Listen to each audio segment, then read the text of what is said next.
Pues a todos y cada uno de nuestros espectadores, bienvenidos a la 11ª sesión de los miércoles de divulgación de la ciencia que desarrollan la Universidad Autónoma Metropolitana y la Sociedad Mexicana para la Divulgación de la Ciencia y la Técnica en el marco de la jornada de divulgación científica UAM Somedici.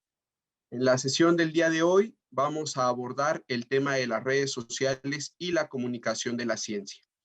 Para esta sesión, como ya es costumbre de cada miércoles, tenemos una mesa de lujo en la cual nos acompañan 3 especialistas en la materia. La primera de ellas es la bióloga Alma Hernández Murillo, quien estudió biología en la Facultad de Ciencias de la Universidad Nacional Autónoma de México. Cuenta con un diplomado en Educación Ambiental Urbana impartido por la Alcaldía Cuauhtémoc de la Ciudad de México. Trabajó como anfitriona en el Museo Universum, participando en actividades de ciencia recreativa que forman parte de la oferta educativa del museo. Además, realizó su servicio social en la Dirección General de Divulgación de la Ciencia de la UNAM, en donde llevó a cabo investigaciones en la línea de comunicación pública de la ciencia. Dentro de sus intereses académicos están vigilar la situación actual de los museos y centros de ciencia en México. Bienvenida, bióloga. Gracias. Asimismo, nos acompaña el doctor Rodrigo Rosales UNAM y maestro en Ciencias y Artes para el Diseño por la UAM. Eduardo, ya te perdimos, ¿ya no te escuchas? Adelante, Lía. Ok, bueno, vamos a retomar. Ahorita voy a proyectar entonces la presentación desde aquí. Denme un segundito. Ok, presentamos entonces también como nuestro segundo ponente al doctor Rodrigo Rosales González, quien es licenciado en Ciencias de la Comunicación por la UNAM, maestro en Ciencias y Artes para el Diseño por la UAM, Unidad Xochimilco, y doctor en Ciencias Políticas y Sociales con orientación en Ciencias de la Comunicación por la UNAM. Trabaja temas relacionados con Internet y modelos de comunicación de investigación científica desde hace 20 años. Su área de interés es la simbiosis entre arte, comunicación, diseño y ciencia como un modo de apropiación del conocimiento. Sus líneas de investigación son visualización en la sociocomplejidad, praxis cibernética, arte y diseño, tecnología y humanidades y divulgación científica. Actualmente es profesor investigador del Departamento de Artes y Humanidades de la UAM Unidad Lerma. Bienvenido, doctor Rosales. Gracias. Finalmente, tenemos a la doctora Clementina Equigua Zamora, quien ya es la segunda vez, si no me equivoco, que nos acompaña. Ella es bióloga y doctora especializada en ecología vegetal de la Facultad de Ciencias de la UNAM y de la Universidad de Florida. Ha participado en proyectos museográficos de la UNAM, el Museo Interactivo de Economía y el Museo de Historia Natural, y colaborado en la revista ¿Cómo ves?, la revista de la Universidad de México y Oikos, además de Radio UNAM. Su trabajo de divulgación trata sobre la conservación de los recursos naturales, la investigación científica en ecología y la relación del cambio climático con la biodiversidad. Ha impartido clases de ciencia para la Escuela de Periodismo Carlos Septién y de Comunicación Pública y Divulgación de la Ciencia para la carrera de Biología y la Maestría de Periodismo de la Facultad de Ciencias Políticas y Sociales de la UNAM. Desde 2013 colabora en la Unidad de Divulgación y Difusión del Instituto de Ecología de la UNAM. Bienvenida, doctora Equigua. Muchísimas gracias. Bueno, les explico de manera general, aunque mi compañero ya les había hablado un poquito de qué se va a tratar o cuál va a ser la dinámica de esta, que es nuestra 11ª sesión. Y bueno, les explico, cada ponente tendrá 10 minutos libres para su exposición de ideas en torno al tema del día de hoy, que versa sobre las redes sociales y la comunicación de la ciencia. Podrán proyectar si tienen alguna presentación sin ningún problema. Posteriormente tendremos un espacio para preguntas del público. Aprovecho para invitar nuevamente a las personas que nos acompañan en el público a poder dejar sus comentarios, preguntas hacia los ponentes. Los pueden dejar en el chat que está habilitado y va a estar habilitado durante toda la sesión. Y finalmente, cada ponente tendrá 5 minutos para sus conclusiones, también en torno al tema. El orden va a ser el mismo en el que fueron presentados, entonces vamos a comenzar con la bióloga Alma Murillo. Les comento como dato importante que en aras de llevar correctamente los tiempos de la sesión, va a aparecer un temporizador en pantalla cuando les falte 1 minuto para concluir. Entonces, en caso de que ustedes estén proyectando alguna presentación, se va a interrumpir su presentación con el temporizador. Bueno, sin más, dejo el micrófono entonces con la bióloga Alma Murillo. Hola, buenas tardes a todos. Primero quiero agradecer por este espacio que me dieron para hablar sobre este tema y primero quiero precisar acerca de unos términos. El primero es que es una web social o comúnmente conocida como la web 2.0, la cual es una plataforma de sitios web basados en comunidades de usuarios y gama de servicios como las redes sociales, blog, Wikipedias, etcétera, que fomentan la colaboración y el intercambio de información entre individuos de una comunidad social. Ya más específico, las redes sociales son plataformas de la web que permiten a los usuarios relacionarse, compartir información y en general mantenerse en contacto. Quiero dar unos datos que son importantes para reflexionar acerca de este alcance que tienen estas plataformas, como son las redes sociales, y se estima que alrededor del 45 al 52% de la población mundial tienen alguna red social. Entre estas plataformas, la que más lidera es Facebook, como ya todos sabemos, que tiene un 87%, la sigue YouTube con un 68%, un 54% de Instagram y 28% TikTok, que ahorita es una red que está creciendo, en especial en Asia y en América. Y posteriormente sigue Twitter, que antes se creía que era de las redes que son más importantes y ahora tiene un 12%, igual que Pinterest, que pues esa red ya está un poco menos activa. Ya más específico, en México se estima que el promedio por día de uso por persona es de 3 horas con 12 minutos al día, lo cual es una gran cantidad del día y que se está yendo en redes como es YouTube, que el 95% de los mexicanos lo usan, de ahí lo sigue Facebook con un 93%, y WhatsApp, Instagram y Twitter. Ya vamos a centrarnos un poquito más al tema del uso de redes sociales en la comunicación de la ciencia. Y pues tomando estos temas, estas estadísticas, estos números que acabamos de ver, creo que es importante ver pues esta labor que se usa para comunicar ciencia, en dónde se están yendo los esfuerzos. Creo que es importante ver que hay dos rubros de personas que lo están haciendo. El primero son personas con sus propias herramientas y esfuerzos, que pueden ser estudiantes, periodistas, comunicadores, que abren su propia plataforma, como puede ser un canal de YouTube, una página de Facebook, de Instagram, y empiezan a compartir su propio contenido.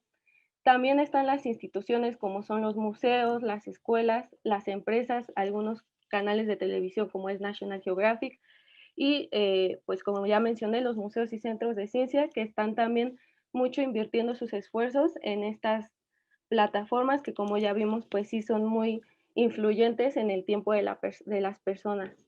En un estudio que realicé en la DGDC en conjunto con la doctora Patricia Aguilera y la doctora Yasmín Hernández, observamos que el uso de redes en museos y centros de ciencia es 100% en todos estos museos, en los 5 continentes. Estudiamos alrededor de 25 museos y se observó que el 100% utilizaba Facebook. Ya después, analizando, vimos que es porque es una plataforma muy versátil. El contenido de las personas está alrededor desde los más pequeños hasta adultos mayores. También Instagram lo sigue, que con un 100% de los museos y centros de ciencia que hacen estrategias en esta plataforma, y que también es considerada de las más importantes por los jóvenes de acuerdo a diferentes encuestas. También utilizan mucho Twitter con el 94.7% y YouTube con el 84%, y Gmail, en cuanto a suscripciones de las noticias del museo, solamente el 63% de los museos y centros de ciencia estudiados ofertaban este tipo de estrategias. Entre las estrategias más importantes que seguían estos museos y centros de ciencia en cuanto a redes sociales, el 100% de sus estrategias se basaban en recursos digitales como son video, noticias compartidas, efemérides, fotografías con algún tipo de información. el 78.9% utilizaba hashtag para poder permitir encontrar al usuario pues las búsquedas de su contenido y también así poder generar una comunidad o una red. El 63% utilizaba un streaming de museo en el cual hablaban de temáticas especializadas al centro de ciencia. Y ahorita en el marco de la pandemia, el 42% utilizaba su tiempo y sus esfuerzos para hablar sobre temáticas del COVID-19, teniendo en cuenta que pues también son instituciones que pues generan información formal y verídica, entonces pues utilizaban esos esfuerzos para esto.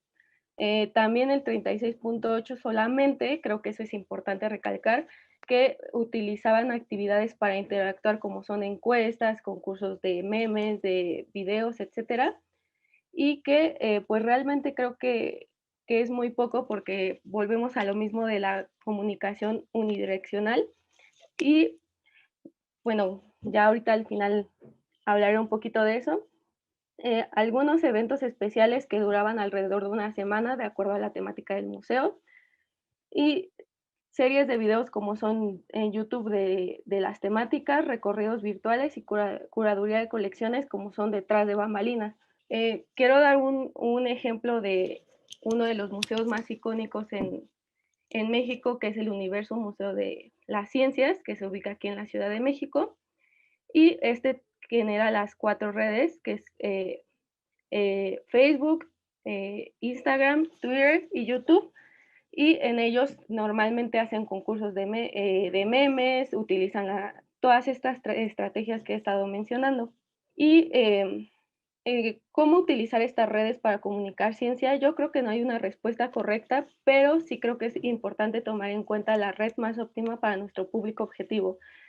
Si es, por ejemplo, un poco más abierta esta apertura, pues podemos utilizar Facebook. Si va centrada a jóvenes, utilizar a lo mejor TikTok, Instagram, que está más enfocada a jóvenes.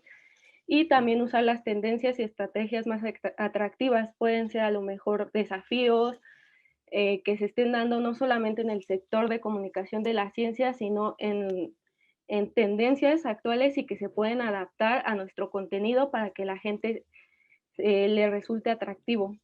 Y también considero que la retroalimentación a través de las herramientas de las plataformas que nos dan, como son Facebook e Instagram, que nos dan alcances de a qué público estamos llegando, el nivel de interacción, es importante considerarlo para generar esta retroalimentación necesaria para nuestro contenido y también observar esta respuesta del público a través de los comentarios, de los likes y diferentes tipos de puntos que se ven en las redes sociales.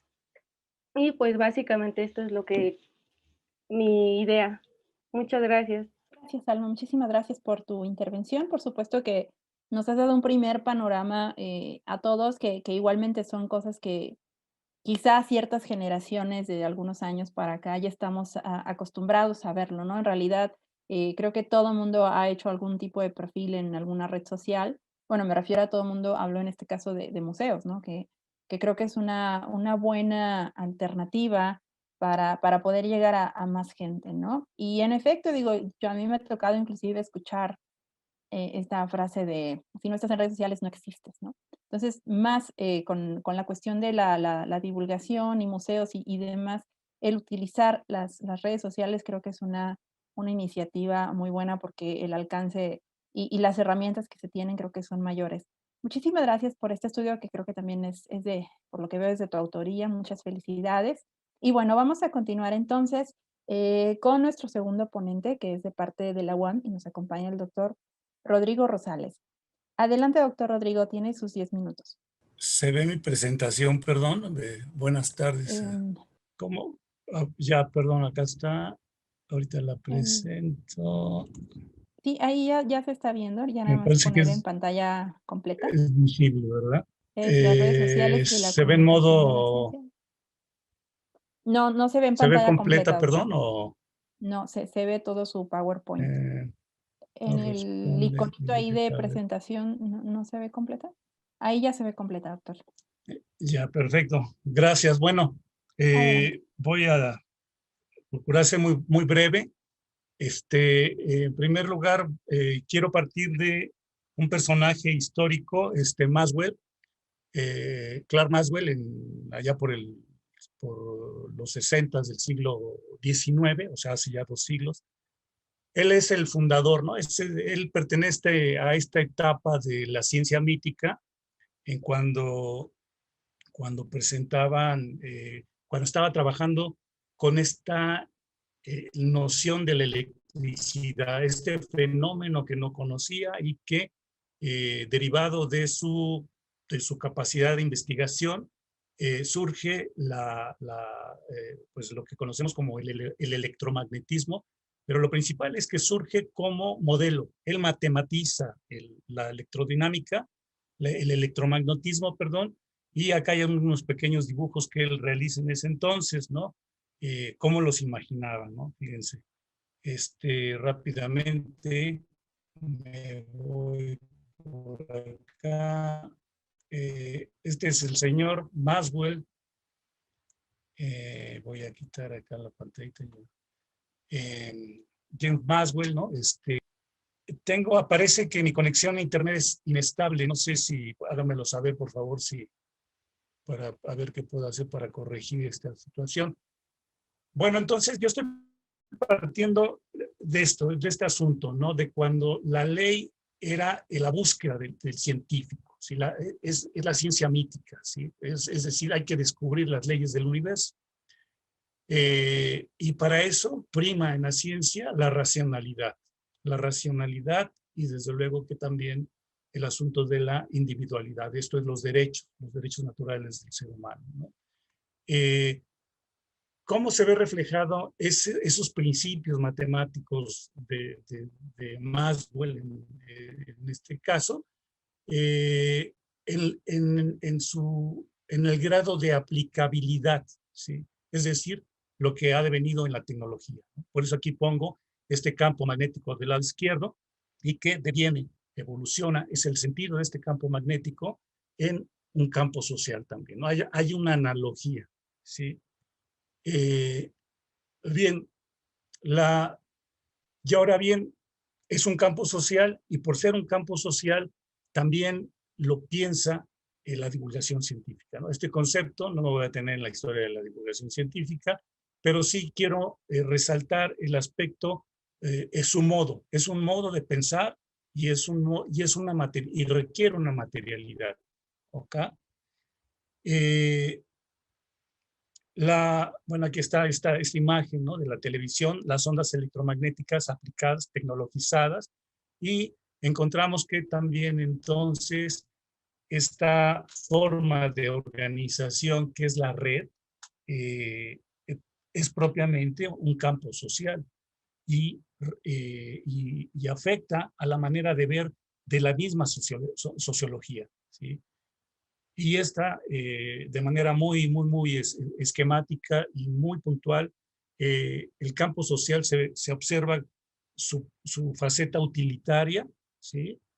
Que viene siendo la sociometría, por ejemplo, y la parte humanista, ¿no? Es decir, esta parte determinista, digamos, propio de algún funcionalismo social, y su parte reflexiva, que es el humanismo, ¿no? Y que yo sí quisiera recuperar este asunto respecto a la divulgación científica, ¿no?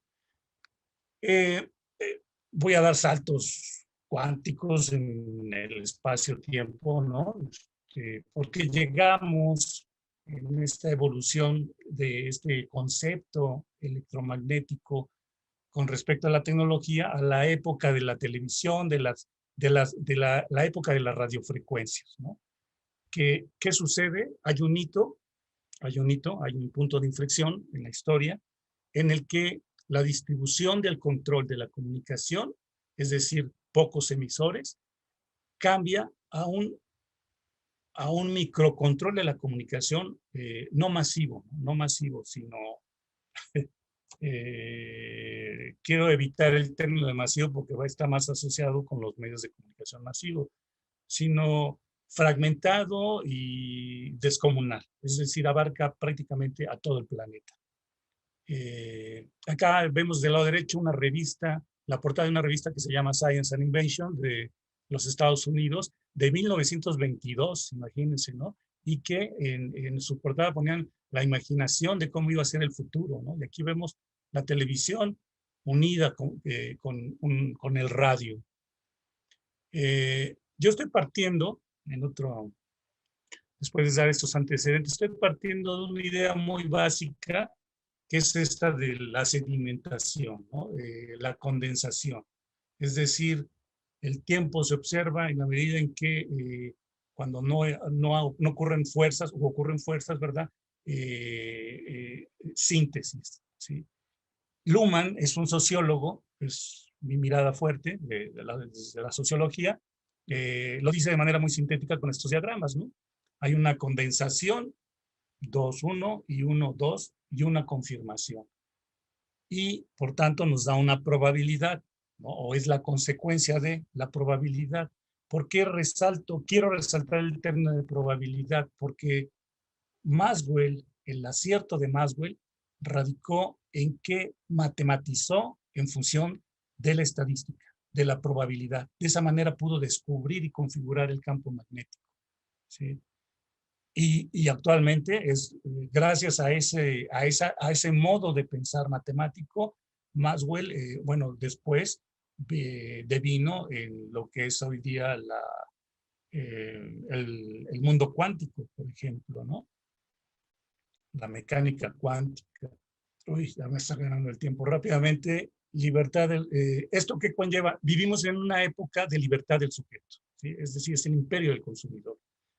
Y a pesar de ello, para ser sujeto en esta sociedad se requiere de una constricción del pensamiento, de nuestra manera de pensar, que yo llamaría, que es inclusiva y exclusiva, pero que llamaría,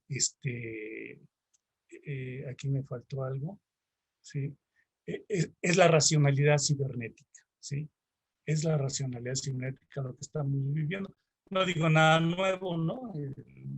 Norbert Wiener, el mexicano Rosenbluth, lo dijeron en el siglo pasado. Y acá vemos de manera muy sucinta este sentido, ¿no? Y que es la tesis que yo sostengo. El campo magnético de Maxwell deviene en lo que hoy día es Internet, y que gracias a eso estamos nosotros participando en este momento. Estas son las gráficas, no me voy a detener en ellas, muy rápidamente me voy, ¿no? Pero solamente es para ilustrar el grado de distribución de los dispositivos electrónicos en la población mexicana, ¿no? En este último censo. Aquí reparar que, fíjense ustedes, el porcentaje de niños de entre 6 y 11 años que cuentan ya con conocimientos cibernéticos para entrar a Internet, ¿no? Comparado con la escala de, bueno, ustedes, ¿no? Aquí podemos comparar cómo estamos. Bueno, aquí tenemos entonces una gráfica sociométrica, no me voy a detener tampoco. Aquí tenemos el espectro radioeléctrico, ¿no? Y tenemos esta parte del 5G, que es lo que se está peleando hoy día. Aquí encontramos del lado izquierdo un cartel de la electricidad, de cómo espantaba a la gente, ¿no? Y se hacían representaciones al respecto. Del lado derecho encontramos un fake news, ¿no? De que las 5G nos están matando. Y bueno, ya no veo las demás láminas porque el tiempo está encima, pero me gustaría nada más en el tiempo de las conclusiones, si es posible, pues terminar con esta tesis, ¿no? Nada más, gracias. Con gusto, doctor. Muchísimas gracias. Sí, lamentablemente se terminó el tiempo, pero por supuesto en el periodo de las conclusiones usted podrá presentarnos lo que faltó de esta exposición. Muchísimas gracias, doctor Rodrigo. Por supuesto que nos dio inicialmente una perspectiva ya muy diferente a lo que veníamos viendo. No cabe duda que la ventaja de hacer estas sesiones multidisciplinarias, creo que es tener diferentes enfoques. Hemos tenido aquí a ponentes con muy diversos perfiles. En su caso nos acaba de presentar información completamente distinta, que abona, por supuesto, a los antecedentes del tema que íbamos a ver hoy, que se trata sobre Internet y redes sociales. Muchísimas gracias, doctor Rodrigo. Y bueno, pues vamos a darle paso entonces a la doctora Clementina. Por supuesto que les recuerdo a todos los participantes que nos acompañan que pueden ir dejando sus preguntas en el chat, está habilitado para que nos dejen sus preguntas.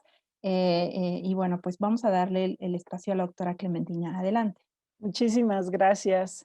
Bueno, pues yo lo que quiero hacer es un recorrido a paso veloz, un poquito sobre lo que son las redes sociales y lo que implican para la comunicación de la ciencia, porque pues es un reto que estamos enfrentando ya desde los institutos de investigación, de llevar esta información o la información y todo lo que se produce en un centro de investigación hacia el público.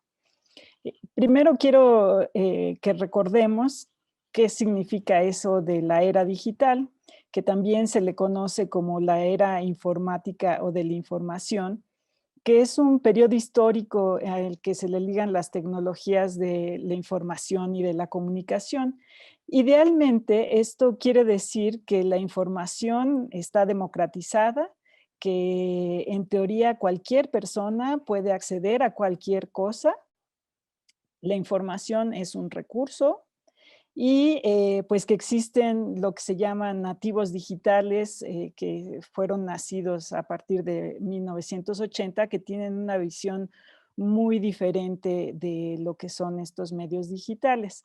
Nada más para que tengamos una idea de cómo ven el mundo los nativos digitales y cómo la vemos nosotros, los migrantes digitales, les pongo esta caricatura en la que, bueno, se ve claramente que los nativos digitales están inmersos en un mundo en el que dominan desde las computadoras, los teléfonos y todo lo están haciendo en línea. Y bueno, los que no estamos en ese canal y nacimos antes, pues nos la llevamos a otra velocidad y seguimos interactuando con los medios analógicos, digamos, ¿no? Un poco para tener una idea general, no sé si se alcanza a ver toda esta imagen completa, pero son unas estadísticas que vienen de una asociación que se llama We Are Social y más o menos nos dice qué es lo que está viendo la gente en línea. Y bueno, particularmente en este año, estas son estadísticas de julio del año pasado, y pues están viendo más cosas en línea, más videos y películas, etcétera. Están pasando más tiempo usando sus medios digitales, sus redes sociales. Están pasando más tiempo en los servicios de mensajería, también en todos los servicios de música, ¿no? De streaming, como les dicen.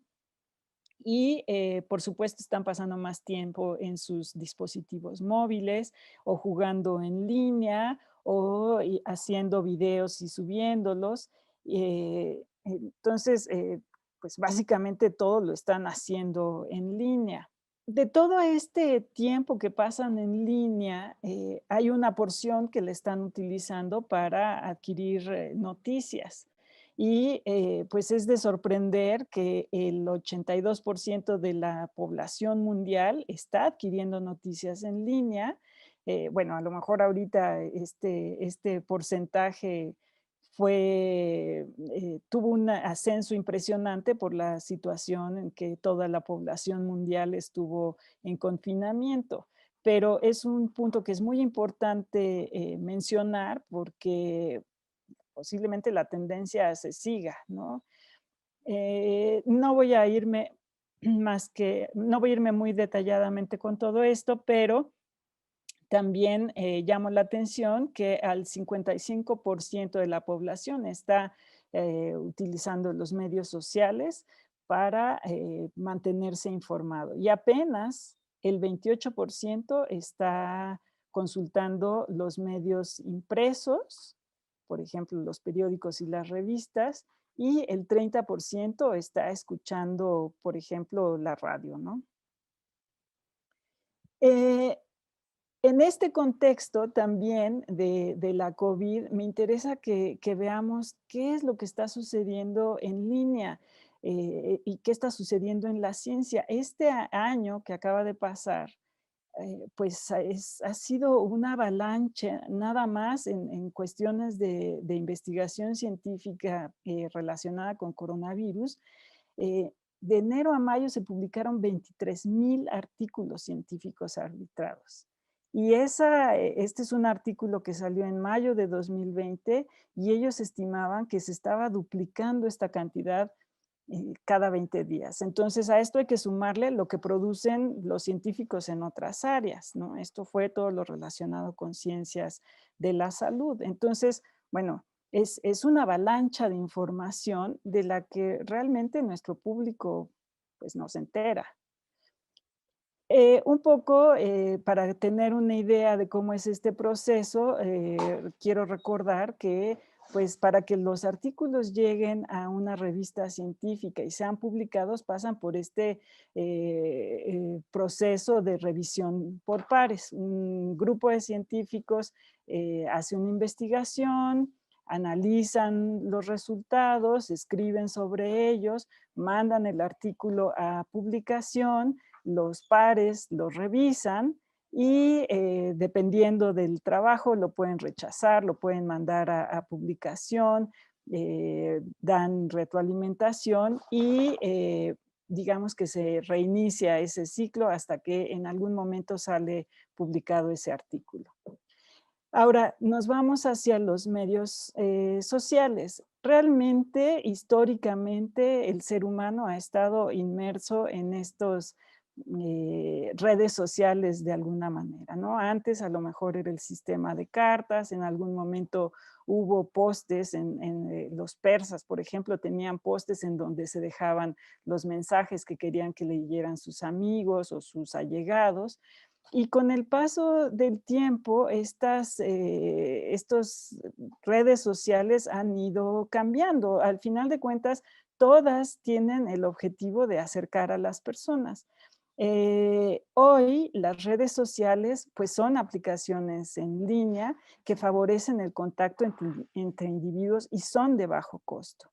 Esta es una línea de tiempo que llega más o menos hasta 2015, que no es muy detallada, pero quiero que vean más o menos lo que son las redes sociales, bueno, que eran hasta 2016, que pues ya están involucradas en cualquiera de nuestras actividades, desde la socialización hasta publicar, compartir, simple y sencillamente para discutir, para mensajería, para colaborar. Hay redes ya sociales que están muy especializadas en incluso poner en contacto a los científicos para compartir datos, para compartir información, para a lo mejor revisar los artículos antes de que estén listos para ser publicados entre pares, ¿no? Entonces, pues este asunto de las redes sociales en línea, digitales, es realmente pues algo muy dinámico. Ahora, ¿qué sucede con la gente en las redes sociales? Bueno, pues aquí nada más ilustro que el tiempo que pasa la gente en las redes sociales se ha ido incrementando con el paso de los años. La primera columna es de 2014, que más o menos se estimaba que la gente podía pasar casi 2 horas y el año pasado estas estadísticas pues, pasaron de las 2 horas a casi las 2 horas y media. Entonces, esta estadística es de enero de 2020. Desafortunadamente no encontré una estadística equivalente para julio, pero estoy segura que los tiempos se movieron considerablemente. Ahora, ¿cuál es la ventaja de las redes sociales? Bueno, pues eso la transmisión de información es instantánea. Ya no me va a dar tiempo de mencionarles algunas cosas extra, pero que sirven para que lo platiquemos al final. pues un poco es cómo es esta información, se transfiere mucha información falsa, dudosa, que es un punto en el que tenemos que irnos acercando desde las universidades y desde los centros de investigación. Desafortunadamente ya no les pude enseñar esa imagen, pero igual al ratito se las enseño, no hay ningún problema. Muchísimas gracias. Gracias a usted, doctora Clementina, siempre es un placer escucharla y por supuesto, no cabe duda que los tres ponentes del día de hoy nos han dado información bastante certera, pues muy novedosa en el caso mío ahorita que estaba leyendo esta nota sobre el incremento en la publicación de artículos durante la pandemia, que bueno, quiero pensar que es por el tiempo que se tuvo, ¿no? No hay duda que algunas personas encontraron un poco más de tiempo eh, para terminar cuestiones y proyectos que usualmente no se puede terminar tan pronto y me parece muy importante ese dato, doctora Clementina. Y por supuesto, en la etapa de las conclusiones podrán terminar con las diapositivas que no les haya permitido ahorita el cronómetro. Bueno, pues muchísimas gracias. Entonces, vamos a comenzar entonces con las preguntas que tenemos de parte del público. Y bueno, esta la podrá contestar el ponente que lo desee. Comenzamos con una, o bueno, mejor dicho, dos preguntas de parte de Eduardo Villa. Eh, la leo y dice, en el contexto de la situación sanitaria que estamos viviendo, ¿cómo evaluarían el uso que se les ha dado por parte de científicos, universidades y museos a las redes sociales para hacer divulgación de la ciencia? Hay otra pregunta ahí, pero bueno, ¿les parece si primero contestamos esa pregunta? Ustedes me dicen quién quiere tomar la palabra. Si puedo yo. Adelante, Alma. Considero que el uso de las redes sociales es bueno en este marco de contingencia, al menos en el estudio que realicé en museos y centros de ciencia. A pesar de que sus esfuerzos también iban ligados al sitio web, la mayor respuesta en cuanto a interacción al público se daba en las redes sociales.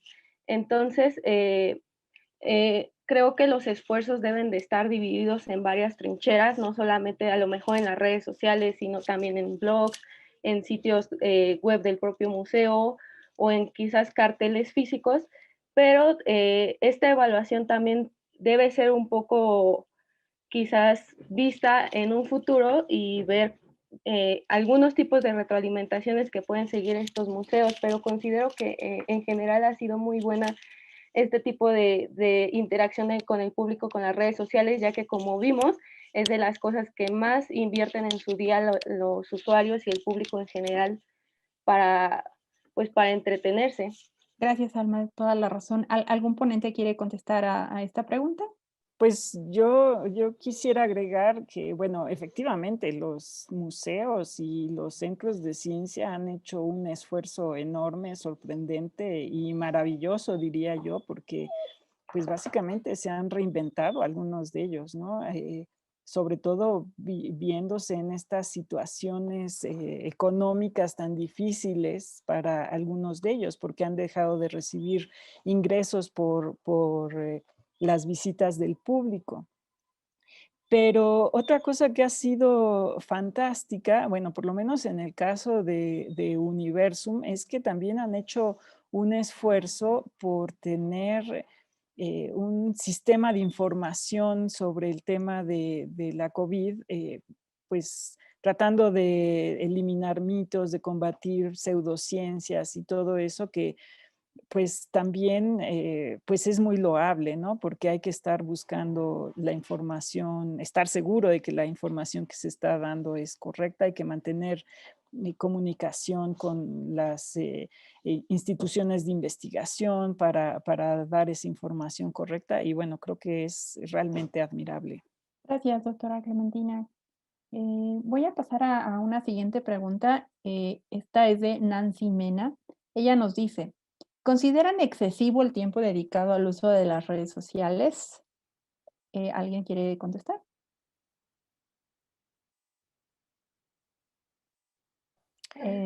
Pues dependerá, yo creo, ¿no? Porque pues yo paso mucho tiempo en redes sociales, pero no son mis redes sociales. ¿no? Entonces, son las redes sociales del instituto, entonces, bueno, pues las tengo que estar vigilando, atendiendo, respondiendo, etcétera, ¿no? Yo creo que entre más complejo sea, por ejemplo, se hizo un estudio en Estados Unidos, porque hay mucha esta idea de que pues, las redes sociales de las instituciones o de los organismos de investigación son triviales, ¿no? Eso lo puede hacer cualquier persona. Y después de un estudio que hicieron con varias redes sociales en Estados Unidos, como decía, no me acuerdo si fue el New York Times, el Washington Post y todos ellos, llegaron a la conclusión que era una demanda de tiempo impresionante. Entonces, pues desde esa perspectiva, habría que verlo, ¿no? Y desde la perspectiva de la sociedad, ahorita yo no pondría muchos peros porque no hay mucha alternativa.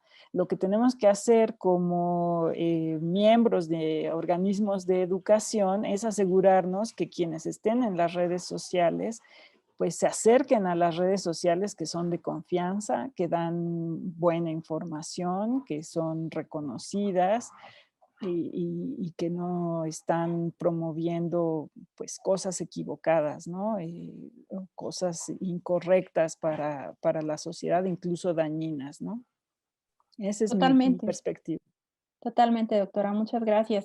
De hecho, esto va de la mano, lo que usted menciona, con también una de las imágenes que presentó el doctor Rodrigo hace ratito, donde se ve el impacto que iba a tener entonces la electricidad, ¿no? No sé de qué año fue esa imagen que nos proyectó, ese cartel que nos proyectó el doctor Rodrigo, que justamente creo que va también junto con dos de las preguntas que voy a juntar en una sola, de Adrián y de Carolina Robles, que justamente trata sobre cómo hacer frente a esta avalancha de las noticias falsas, las fake news, considerando que circulan en distintas redes y a veces de manera discrecional, ceñida a grupos de contactos de opinión afín a un tema. Y Adrián nos pregunta cómo enfrentar a las fake news en redes sociales desde la divulgación de la ciencia.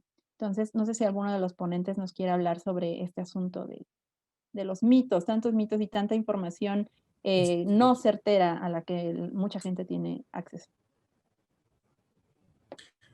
Yo quisiera comentar algo al respecto, maestra Elia, Adelante, doctor. pero me tendría que apoyar, si es posible, en una lámina muy rápidamente.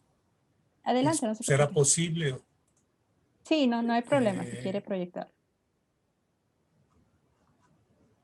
Mire, yo aquí tengo esta lámina donde del lado izquierdo está el fake news del chip de 5G que está integrado en la vacuna contra el COVID.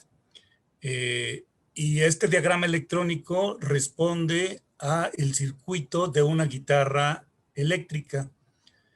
Y del lado derecho, bueno, pues está el asunto social, ¿no? De que George Soros, esta paranoia conspiranoica. Y de este otro lado, la última lámina, tengo la fotografía famosa del agujero negro de hace 2 años. Y del lado derecho, un sitio en Facebook que dice no a la pseudociencia en la UAM, donde dice, oye, cómo funciona la vacuna, pero que te entienda, ¿no? Y bueno, ustedes ahí ya, si tienen oportunidad, la cuenta de esta situación que estamos viviendo como divulgadores de la ciencia, ¿no? Y yo pondría, hasta aquí dejaría mi comentario. Gracias. Gracias, doctor. Muy atinado. ¿Alguien más de las ponentes quiere dar respuesta a esto sobre el tema de las fake news? Yo también quisiera agregar que actualmente también existen algunos buscadores o herramientas que permiten a las instituciones, como son los museos u otras instituciones educativas, verificarse como centros especiales, y creo que eso también permite a la gente observar pues que esta institución pues va a generar contenido confiable. También existe en distintas herramientas en buscadores como son Google, como está Google Academics, para obtener información más verídica, y creo que también En esta parte de la labor de los divulgadores es generar esta cultura para que la gente pueda encontrar información a través de estas instituciones, que sea su primer fuente de búsqueda en lugar de otros lugares y que no consideren como la verdad absoluta quizás lo que encuentren en cualquier mensaje o en cualquier imagen que les aparezca. Y también este criterio que se debe de ir generando. Totalmente. Doctora Perdón, Clementina. yo quisiera agregar que en todas estas redes sociales un punto que es muy importante y a veces se nos olvida es la participación de la sociedad. Siempre hemos estado muy acostumbrados a echarle la culpa a otro, ¿no? O no quejarnos de lo que nos parece mal, ¿no? Porque nunca hay un cambio. Pero yo creo que una de las maravillas de esta era es que se han abierto muchas vías de queja, ¿no? Precisamente de queja, de manifestarse cuando las cosas están mal. Entonces, es muy interesante que muchas redes sociales han abierto este espacio para manifestarse de alguna manera, ¿no? Decir, está este botoncito esta es una información equivocada, esto es spam, ¿no?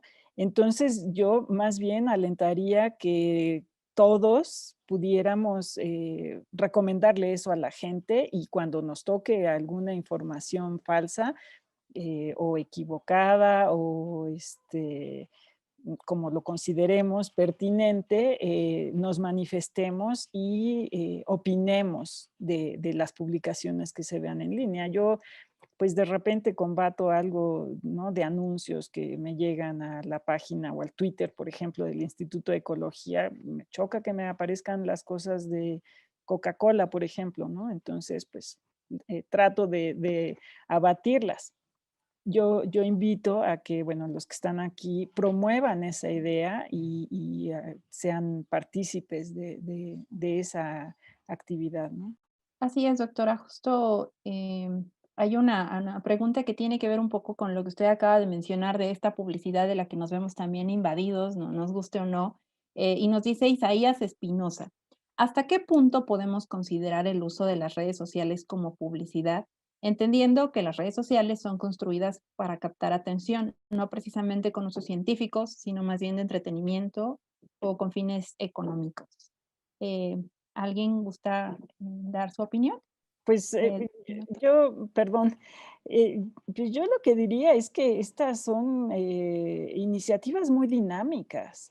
En un principio, por ejemplo, la distribución de noticias, nos contaba mi maestro de internet que tuve en un curso hace como 10 años, decía que en un momento todo el mundo resultó que producía noticias, ¿no? Y empezaron a surgir los portales de noticias como chipotes, ¿no? Por todos lados estaban saliendo y pues llegó un momento en el que fue imposible mantenerlos porque pues se necesitaba gente, se necesita dinamismo de estar produciendo las noticias. Entonces empezaron a desaparecer, ¿no? Y empezaron a quedarse pues muchos de los grupos que siguen produciendo noticias desde el siglo pasado, ¿no? Yo creo que los jóvenes están siendo más discriminan mejor, la verdad. Son más críticos, son más observadores y creo que pues van a ir desapareciendo en la medida en la que todos nos manifestemos. A lo mejor yo soy muy positiva también, ¿no? Luego pues peco a veces de eso. No sé qué opinan los demás ponentes. ¿Alguno de ustedes, Alma o el doctor Rodrigo? Pues es una pregunta complicada porque también ella es erigirse como una figura de autoridad, ¿no? No el problema, la situación que vivimos como sociedad es que la autoridad se ha diluido y se ha edificado el individuo como autoridad ante, sí, es el imperio del consumidor. cualquiera puede publicar. Antes, y es el poder de la publicación, lo que dice la doctora Clementina, le estoy de acuerdo. Antes no teníamos esa disponibilidad de publicar lo que tenemos ahora. Y en el momento en que uno publica, uno tiene un grado de credibilidad. ¿Cómo poder discriminar entre tanta información? Y me remito esencialmente al sistema educativo, ¿no? O sea, sí confío en que los jóvenes pueden discriminar entre lo que les interesa y no les interesa, porque hay una libertad de elección que no la teníamos personas como de mi edad cuando éramos jóvenes, ¿no? Pero esa libertad de elección no necesariamente es la conveniente para la juventud. Yo pensaría, ¿no? Pensando como viejito. ¿Por qué? Porque son decisiones en donde no hay una reflexión que sea informada. Entonces, yo pensaría que ahí habría que trabajar como desde una política pública en el sistema educativo, desde pequeñitos y hacer una reforma educativa que no tenga alcances laborales, están incluidos, pero sin embargo una reforma educativa que contemple a la cultura científica como esencia para tomar futuras decisiones o decisiones a lo largo de la vida. Gracias, doctor Rodrigo. Lo que usted menciona me lleva a otra de las preguntas bueno, me da mucho gusto que el público está dejando aquí bastantes preguntas y comentarios. Vamos a tratar de abarcar las más que se puedan. Pero bueno, justamente nos llegó aquí un comentario, bueno, una pregunta también de Carolina Robles que dice, ¿las universidades tendrían algún papel en la verificación de la información? Y en su caso, ¿cuál sería? Creo que va de la mano con lo que estamos comentando de qué es lo que se publica y qué es correcto y qué no lo es, ¿no? A pesar de la libertad de elección que todos tenemos, pero ¿qué opinan sobre esto? De ¿cuál sería entonces el papel de nosotros como universidades en verificar la información o si podemos verificarla, ¿no? ¿Alguno de ustedes quiere contestar? Pues está en chino, yo diría, ¿no? Está en chino. Yo creo que los medios sociales, perdón, tengo aquí a mi perra que quiere ya comer y vino a darme lata. Los medios sociales, por lo menos en Estados Unidos, las revistas las revistas especializadas en comunicación pública de la ciencia, sí tienen los personas que están dedicadas a verificar la información que le va a llegar al público. Por ejemplo, hay un famoso divulgador de la ciencia que se llama Ed Young, que así empezó. Él trabajó por años verificando que los datos que le llegaban en los artículos fueran correctos o estuvieran dentro de ciertos parámetros. Yo creo que aquí en México, y a ver qué opinan Alma y Rodrigo, no tenemos mucho esa costumbre y a lo mejor deberíamos de impulsarla, no necesariamente dentro de las universidades, pero sí como universitarios, entrenar y contribuir y es un área de trabajo a lo mejor muy interesante para los jóvenes que están saliendo de las carreras de ciencias, ¿no? Que puedan contribuir en los medios de comunicación como especialistas en verificar información. Yo creo que sería muy, muy valioso y muy importante. Gracias, doctora. ¿Alguien más de los ponentes? Yo quisiera también agregar que no solamente las universidades deberían de tener un papel en esta verificación de esta información, también en México están las secretarías, por ejemplo, la de salud, la de cultura, que también deben de tener un papel importante y que forman parte de la cultura. Yo creo que también como individuos que estamos formados en las ciencias y cualquier profesionista o que esté estudiando debería tener este papel, como dice la doctora Clementina, pues es un trabajo en conjunto que si bien hay veces que se les da el papel más a los divulgadores y a los comunicadores de ciencia, no solamente debería ser para ellos, debería ser un trabajo social en donde debe de formarse esta cultura en común, en donde estas redes, a pesar de que sean pues como la pregunta anterior, formadas para entretenimiento, también qué clase y qué calidad de entretenimiento estamos teniendo, ¿no? Entonces creo que sí es importante como formar esta cultura colectiva en cuanto a la verificación de la información, y no solamente debería ser como papel de las universidades, aunque sí son las instituciones más importantes educativas que pues deben de comenzar con este cambio en nuestro sistema. Sí, ¿puedo Gracias. hacer un comentario, maestra Elia? Por supuesto, doctora, adelante. Bueno, yo aquí estoy viendo los comentarios que nos están participando parte de los de la audiencia. Y hay un comentario de un profesor que efectivamente es la responsabilidad de los profesores en enseñar buenas prácticas para los estudiantes. Pero también esas buenas prácticas tienen que ser aprendidas por parte de los estudiantes, porque la cultura del copy-paste, ¿no? La cultura del copy-paste es muy común, es tolerada, y sin embargo, pues están subvertiendo una norma esencial en el mundo de la academia, que es la autenticidad y es el otorgar la autoridad al autor, ¿no? Reconocer al autor, ¿no? Entonces, ¿a qué voy?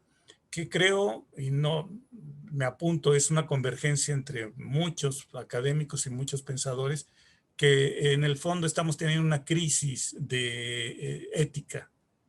Ética, no me refiero a que yo soy bueno y tú eres malo, no, me refiero a ética en el sentido en que no enjuiciamos la realidad de acuerdo a una escala de valores sentida, racionalizada.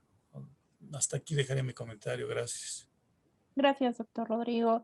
Sí, totalmente. Bueno, vemos que nos están en efecto llegando comentarios que creo que todos apuntamos a lo mismo, ¿no? Esta cuestión de ser responsables en el uso de redes sociales y en qué información compartimos y qué información no compartimos.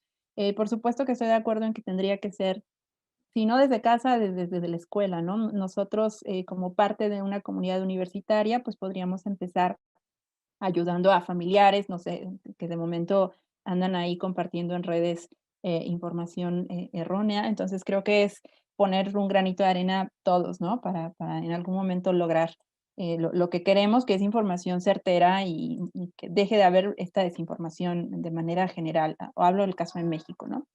Vamos a ir terminando. Yo creo que nada más vamos a tomar una o dos preguntas adicionales más, porque si no se nos va el tiempo. Hay una pregunta específica para la autora Equigua que es de Remigio Gatica y nos pregunta, ¿qué impacto tuvo la comunicación de la ciencia debido a la pandemia por COVID-19? ¿Y usted tuvo que adaptarse a los medios digitales para seguir comunicando ciencia?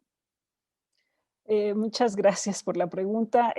Pues no realmente, pues publicamos, bueno, voy a rectificar, sí tuvimos que readaptarnos o adaptarnos.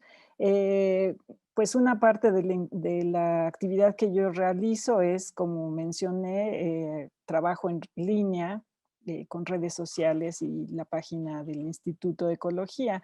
Pero una parte que fue necesario adaptar fue el programa de radio que coproduce el Instituto de Ecología con Radio UNAM, que se llama Habitare, y ese pues tuvimos que migrar a los medios digitales para grabarlo, ¿no? Empezamos a grabar con una plataforma y acabamos, últimamente estamos grabando con otra, ¿no? Pero eso indudablemente implicó, pues, no tanto para mí, sino para el productor que tuvo que adaptarse a no tener el equipo adecuado, cuidar la calidad, etcétera, ¿no? Entonces sí fue un reto y pues una cosa que a mí me agobió mucho personalmente, perdón, fue que pues está uno tratando en un mundo de noticias, está uno recibiendo las noticias terribles de la pandemia, pero también en el área de biología está uno recibiendo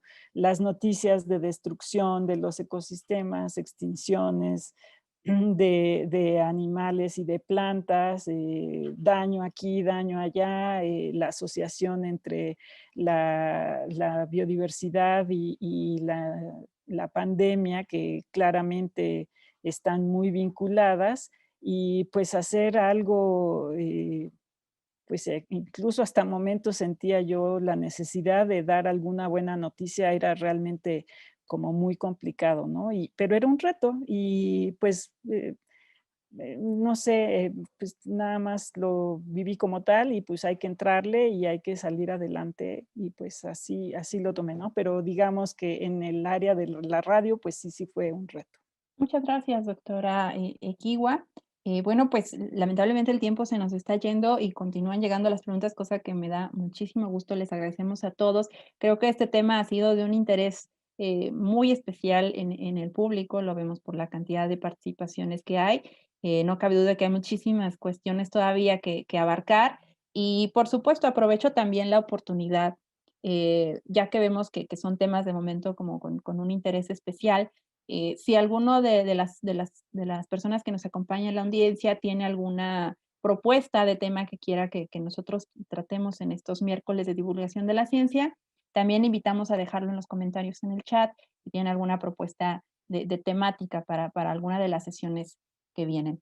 Voy a dejar entonces hasta aquí. Hay algunas preguntas más adicionales. Espero que los ponentes estén revisando ahí porque hay unas preguntas como más puntuales. Les agradeceré también que igual y si nos pueden apoyar también contestando en el chat. Por ejemplo, por ahí nos preguntan sobre qué canales de divulgación hay en YouTube, canales mexicanos, ¿no?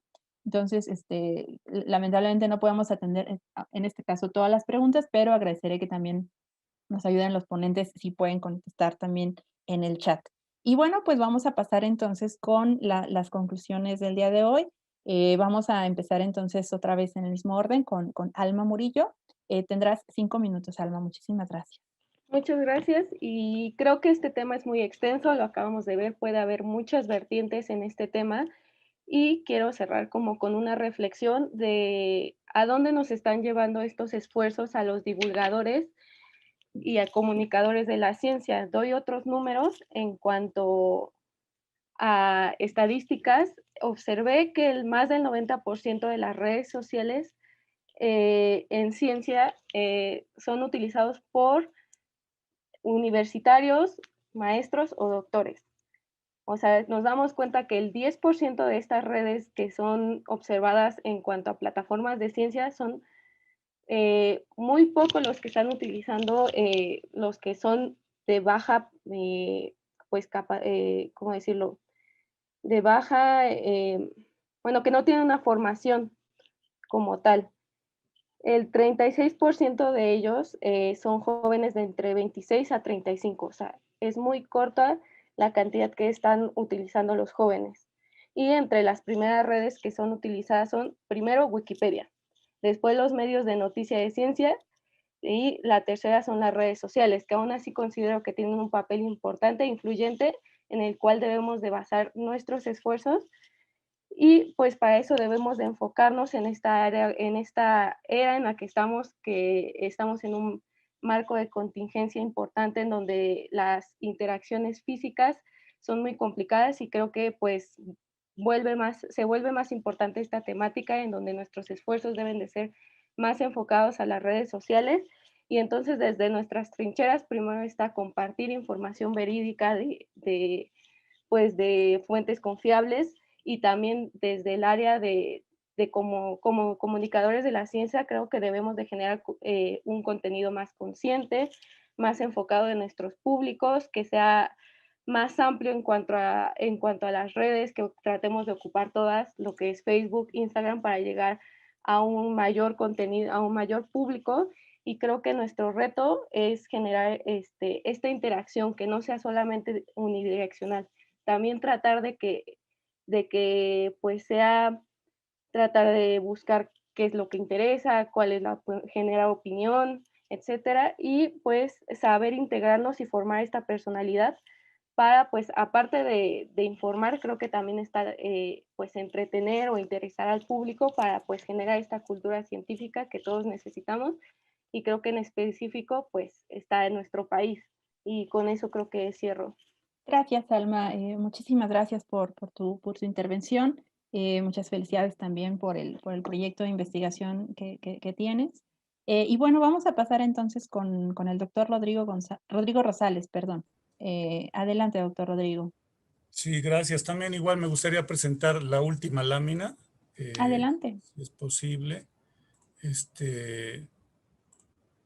Bueno, aquí lo que notamos en esta lámina son dos tipos de lenguaje, ¿no?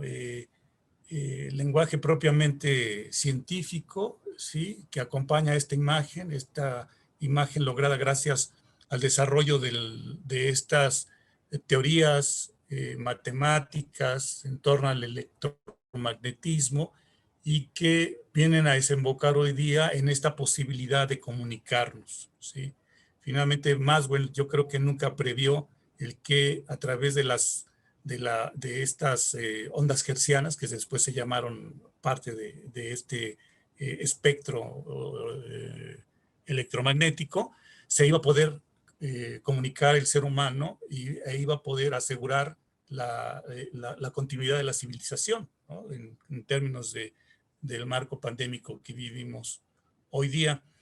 Del lado derecho está el otro lenguaje, ¿no? El lenguaje casual, el lenguaje juvenil, lúdico, por el cual podemos explicar fenómenos complejos, ¿sí? Y que nos ayudan a tomar decisiones también, ¿sí? Tengo una conexión inestable, déjenme este video. Sí, sí, sí, se puede ver bien. Ok, bueno, espero que ya la lean para no herir oídos. Y yo terminaría con este asunto con una última imagen, que es esta. Es esta, ok, ¿no? Este es un cuadro de Escher,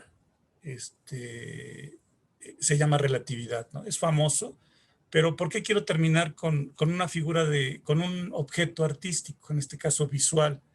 Creo que el hecho de que tengamos el límite del tiempo, no solamente por efecto de esta circunstancia de divulgación científica, sino por efecto de la vida misma. Biológicamente somos efímeros, y esa cualidad es precisamente lo que sustenta ese ímpetu por conocer y por dejar registro de ese conocimiento entre los seres humanos.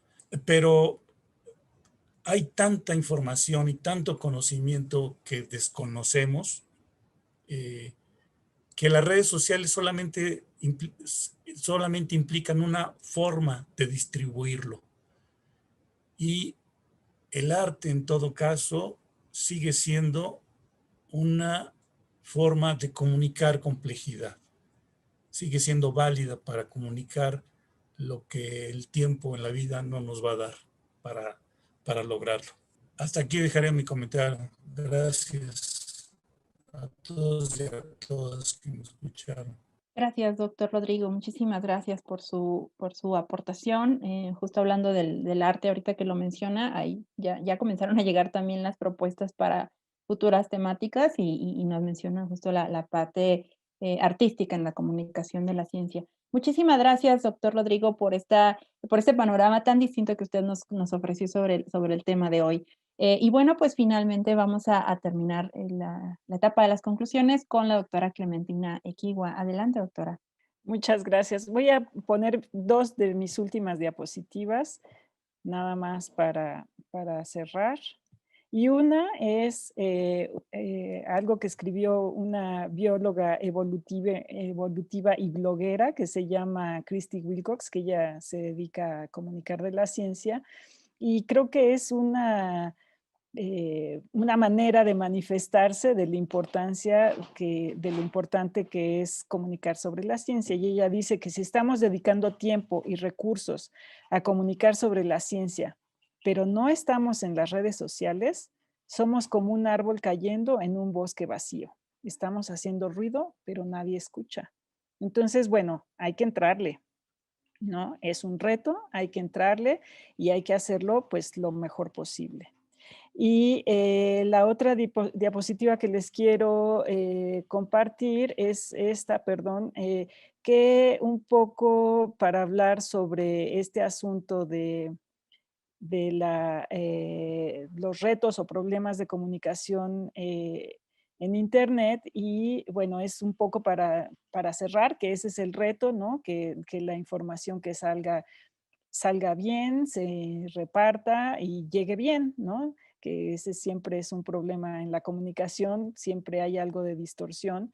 Y bueno, lo que dicen en el Parlamento Europeo es que 6 de cada 10 personas de 10 noticias compartidas en las redes sociales ni siquiera fueron leídas primero por el usuario que las compartió. Entonces, bueno, pues es una invitación y les comparto esta imagen también para que pues a sus alumnos, a sus amigos, a la gente con la que convivan, pues le recomienden de alguna manera pues estas estrategias para que compartan información, no compartan información falsa, que se acerquen a las redes sociales de organizaciones como pues todas las de la UNAM. Todos los centros de investigación de la UNAM están, perdón, la mayoría de los centros de investigación de la UNAM están ahora con oficinas de comunicación pública de la ciencia, organizaciones como el mismo IPN, las universidades privadas. Entonces, bueno, ir explorando con ojo crítico y no repartir y no promover